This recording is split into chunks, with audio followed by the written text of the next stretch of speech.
अस्सलाम वालेकुम। इस वक्त जो टॉप स्टोरी चल रही है जनाब, यूट्यूब, टिकटॉक, फेसबुक या टीवी पर चल रही है, वो चल रही है अली अमीन गंडापुर साहब का गायब हो जाना, इस्लामाबाद पर चढ़ाई करना और फिर जनाब गायब होने के बाद पीटीआई के जो लीडरान हैं, जो सरबराहान हैं, उनके जो मौक़िफ़ बार बार तब्दील होते रहे हैं। जिस तरह उन्होंने गवर्नमेंट पर, इदारों पर इल्ज़ामात लगाए गंडापुर की गायब होने के सिलसिले में, उसके बाद जनाब जो अगला फ्लैश पॉइंट आता है वो आता है जनाब खुद गंडापुर साहब का असम्बली में पहुंच जाना। और असम्बली में पहुंच जाने के बाद उनके जो तकरीर है वो भी जो जनाब टॉप जा रही है, इस वक्त रेटिंग पे जा रही है। अब ये सारी जो सिचुएशन क्रिएट हुई है, इसके पीछे बहुत सारे मामलात हैं। अरे मैडम जरा पता कर लो, तुमने कहती हो ना मेरा दरवाजा तोड़ा गया, वो तोड़ने वाला कहाँ है और कौन है? वो तुम बूट पॉलिश कर रही हो, ठंडा ठंडा ये भी सर।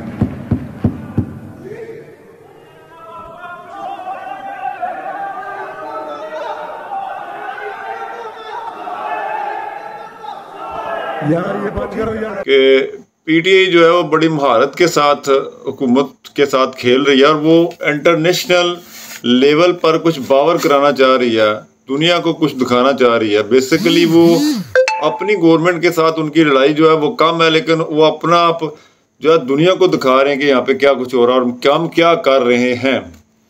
यानी वो किसी को अपनी परफॉर्मेंस भी दिखा रहे हैं। और यूँ देखा जाए तो जो अली अमीन गंडापुर हैं, उन्होंने बहुत सारे ऐसे बयान दिए हैं जो मेरे ख्याल से एक रियासत का वज़ीर आला होने के तहत नहीं बनते। कोई भी वज़ीर आला हो, कोई भी सियासी जमात हो, इससे कोई फ़र्क नहीं पड़ता। सियासी जमातों का मामला ही नहीं है या कोई सियासी मुखालफत वाली बात ही नहीं है। उन्होंने जिस तरह इस्लामाबाद पर आके चढ़ाई करने की कोशिश की है, जिस तरह लोगों को साथ लेके आए, जिस तरह सरकारी वसाइल का इस्तेमाल किया है, खासकर सरकारी वसाइल है जो अभी इस्लामाबाद में काफ़ी सारे पुलिस वाले पकड़े गए हैं जो पेशावर से तल्लक रखते हैं और वो वहाँ पे मुलाजमत कर रहे हैं, लेकिन उन्होंने इस धरने के या जो पंगा करने आए थे वो इस्लामाबाद के लिए, वो इसमें शामिल थे। अब वो सारे सरकारी मुलाजम जो है वो गिरफ्तार हो चुके हैं।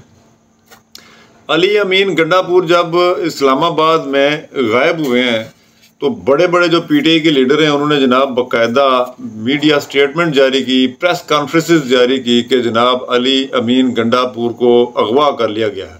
और उनका ये मौक़िफ़ बड़ा मजबूत और बड़ा मरबूत था कि उन्होंने उनको गायब कर दिया। उसके बाद जनाब इंसानी हकूक़, ये वो, एमनेस्टी इंटरनेशनल और बड़े बड़े जर्नलिस्ट जो हैं वो भी इस मैदान में आ गए। और जो भी हुकूमत से खाइफ लोग थे या हुकूमत के मुखालफ लोग हैं, उन्होंने भी इस पर बयानबाजी शुरू कर दी। उसके बाद जनाब अली अमीन गंडापुर को जनाब पंजाब जो केपी के हाउस है उसमें जाते आते वाला मामला शुरू हो गया। और उसके बाद जनाब ये भी शुरू हो गया कि उन्होंने जनाब कोई बुर्का वगैरह या कपड़ा पहन के या इस तरह का मामला करके तो केपी के हाउस से इन हुए फिर आउट हुए, वो भी मामला रह गया। हुकूमत ने इस बारे में अपने काफ़ी सारे तहफ़्ज़ात का इजहार किया। उन्होंने बाकायदा ऐलान किया कि वो इन जराइम में मुलव्वस हैं और उन पर मुकदमात दर्ज हो चुके हैं जनाब अली अमीन गंडापुर साहब पर, लेकिन वो हमारी कस्टडी में हरगिज़ नहीं है। वज़ीर दाखिला ने, पुलिस ने, दीगर तमाम लोगों ने, तमाम इदारों ने इसके बारे में बता दिए। अब ये जब तासर पैदा हुआ तो पीटीआई के लीडरान की तरफ से दोबारा इस पर जोर देना शुरू कर दिया क्या कि अली अमीन गंडापुर को जो अगवा किया गया और गायब किया गया। उसके बाद अचानक पेशावर में जनाब इजलास का ऐलान हो जाता है। केपी के जो असम्बली है उसका 2 बजे के करीब इजलास का ऐलान होता है और जनाब अली अमीन गंडापुर साहब इजलास से खिताब करते हैं। अब जो उन्होंने वहाँ पे तकरीर की है वो भी एक बड़ी जनाब सोशल मीडिया पे जनाब वायरल हो चुकी है। और ये वायरल तकरीर जो है इसके बारे में जनाब क्या क्या बातें हो रही हैं। अब जो हुकूमत की तरफ से जो सवालात थे, जो हुकूमत का मौक़िफ़ था, वो टोटली सच साबित हो गया।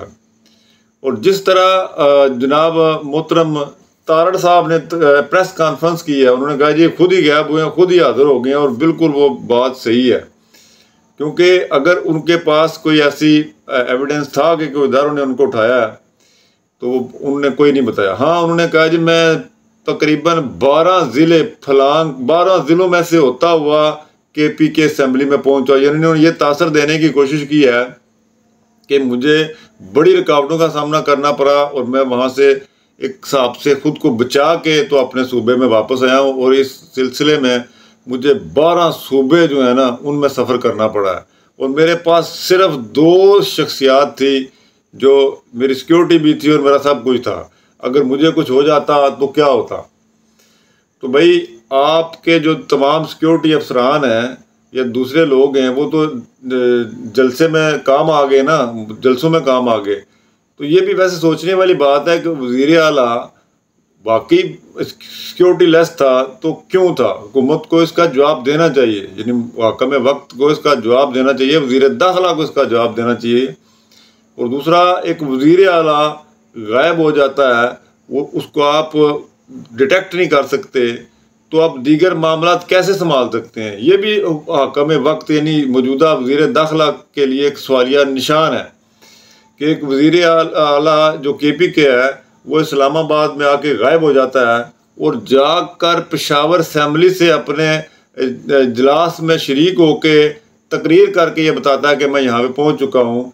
तो ये मौजूदा वक़्त की हुकूमत के लिए एक सवालिया निशान है कि अगर ये बंदा किसी और के हत्थे चढ़ जाता तो आपने क्या करना था। फिर उसकी बाकायदा जिसका ऐलान है कि मैं 12 ज़िलों से होता हुआ वो बंदा बगैर सिक्योरिटी के वज़ीर आला केपी के अपने सूबे में दोबारा पहुंचता है और वज़ीर इत्तलात या गवर्नमेंट के इदारों को इसकी खबर नहीं होती।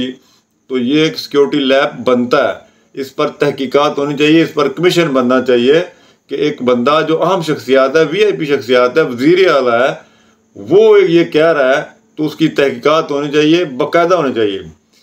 इसकी तीसरी सिचुएशन भी है जो PTI के लिए नुकसानदेह है कि दूसरी मरतबा ऐसे हो रहा है कि KPK का वज़ीर आला अपने मिशन मुकम्मल किए बगैर फरार हो जाता है। यानी वो फरमुदात, वो ऐलानात, वो चीज़ें जो कही गई जिस पर लोगों को मोबिलाइज किया गया और वहाँ पे ला के लोगों को उन फैसिलिटेट नहीं किया गया और ख़ुद जनाब लीडरशिप गायब हो जाती है तो पब्लिक भी इसमें गायब हो सकती है। तो इस बिना पर जनाब अली अमीन गंडापुर साहब इस्टेब्लिशमेंट के साथ शेक हैंड किए हुए हैं। वो इमरान खान की बात सुनते हैं, उसको किसी हद तक उस पर अमल करते हैं और बाद में जनाब धुड़की लगा देते हैं।